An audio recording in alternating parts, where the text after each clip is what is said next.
Hey guys, this is Hayden from Patrick Craig Academy, and today we're going to be talking about joining clauses. If you're looking to follow along in a packet as you go, this is coming from the ACT Grammar Sentence Structure Packet. It starts right on the first page with the joining clauses section.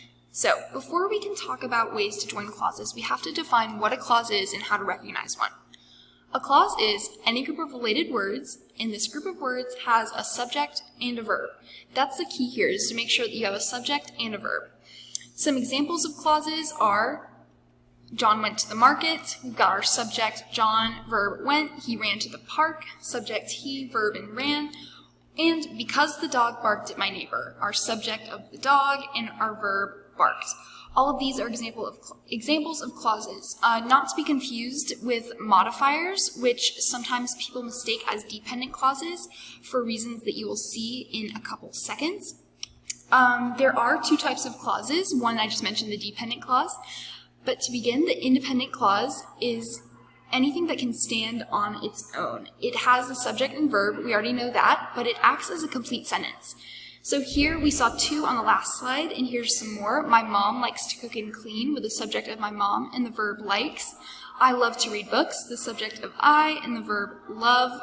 You can say either of these on their own, and it's completely acceptable, grammatically correct, no questions asked. There are also dependent clauses. Dependent clauses cannot stand on their own as they're incomplete thoughts. Here's some examples. Because my mom likes to cook and clean, or although I love to read books. These clauses, only one word is different from here in the independent examples that we see directly above it, and these are some of the trigger words that we're going to see. The ACT is going to spring these up a lot, and it can be helpful to memorize these or just kind of be familiar so you know whenever you see any of these words, you know you're probably looking at a dependent clause, because identifying the clauses can make joining clauses so much more helpful. Now that we've identified what a clause is and what the types of clauses are, we're going to talk about how to actually join them. So here's a sentence to look at just to start us off. Since I was in a hurry, I forgot my suitcase. Here we're dealing with a dependent and an independent clause. Since I was in a hurry cannot stand by itself. This is our dependent clause, followed by an independent clause. I forgot my suitcase. When we're dealing with dependent and independent clauses, if the dependent clause comes first, we're going to punctuate it exactly as we saw here, with the comma between the two. However, if we were to switch it and have our independent clause come first, so the sentence would read, I forgot my suitcase since I was in a hurry, there's actually not going to be any punctuation between the two. The thought continues with no interruption. When we're dealing with two independent clauses, we have three ways to join them. The first and most basic is with a period between the two. Just sentence, period, sentence, period. The next is the semicolon. The semicolon is highly missed on the ACT because it is a great wrong answer. It kind of looks like a colon, it kind of looks like a comma, but it's neither. It only serves one function, and that is to combine two independent clauses. If you can remember that, you've already got one or two questions right on your 75 question English section. The last way is independent, comma, fanboys, independent. Our fanboys are 7 words: for, and, nor, but, or, yet, and so. And you want to make sure that you mimic this structure exactly. Sometimes they'll have independent, fanboys, independent with no punctuation, without the comma. Sometimes they'll put the comma after the fanboys. Just memorize this structure to ensure that you get these questions correct on the test. There are some sentence errors that we need to talk about as well. There are two big ones. The first, the comma splice. This is when you have two independent clauses and simply put a comma between the two.